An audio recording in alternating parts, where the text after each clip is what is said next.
ibu dan teman-teman sekalian, di kesempatan ini saya akan menyampaikan tugas mata kuliah pengantar teori ekonomi.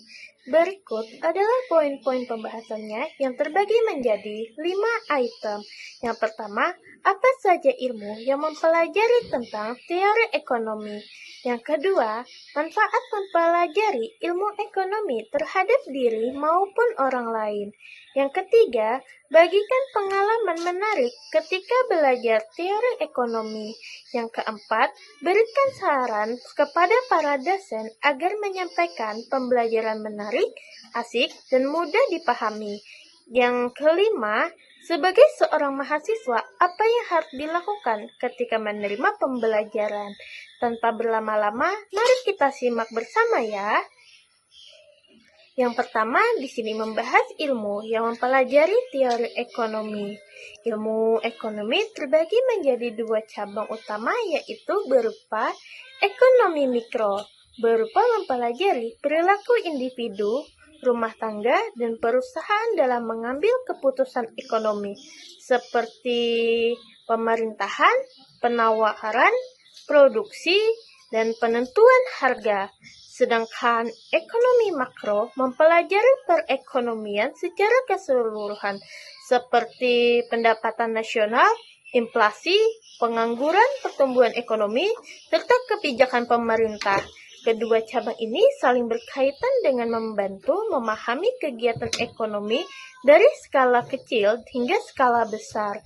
Yang kedua, manfaat mempelajari ilmu ekonomi. Bagi diri sendiri, membantu berpikir rasional dan logis dalam mengambil keputusan, terutamanya dalam mengelola keuangan, menentukan prioritas kebutuhan, dan manfaatkan sumber daya terbatas.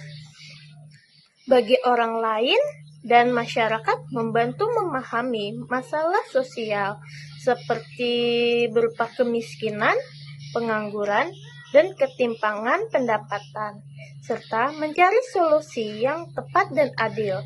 Selain itu juga bermanfaat dalam dunia usaha dan pemerintahan untuk meningkatkan kesejahteraan bersama.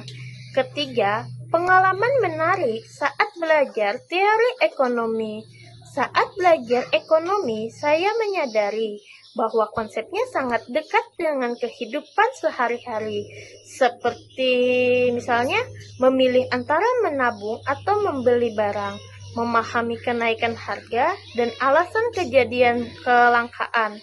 Ekonomi bukan hanya teori, tapi juga ilmu yang membantu memahami realitas di sekitar kita. Dan yang keempat, saran kepada dosen agar pelajaran menarik untuk membantu pelajaran lebih asik dan mudah dipahami. Disarankan agar dosen menggunakan contoh nyata dari kehidupan sehari-hari, misalnya mengingatkan materi dengan isu ekonomi terkini, dan menggunakan diskusi atau studi kasus dan media pembelajaran visual, memberikan kesempatan mahasiswa untuk bertanya dan berpendapat. Dan yang terakhir atau yang kelima, sikap mahasiswa dalam menerima pembelajaran sebagai mahasiswa.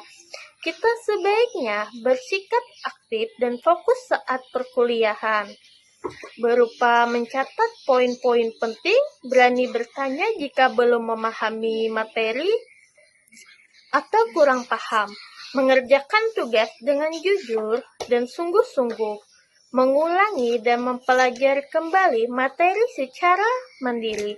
Dengan sikap tersebut, proses pembelajaran akan berjalan lebih efektif dan bermanfaat.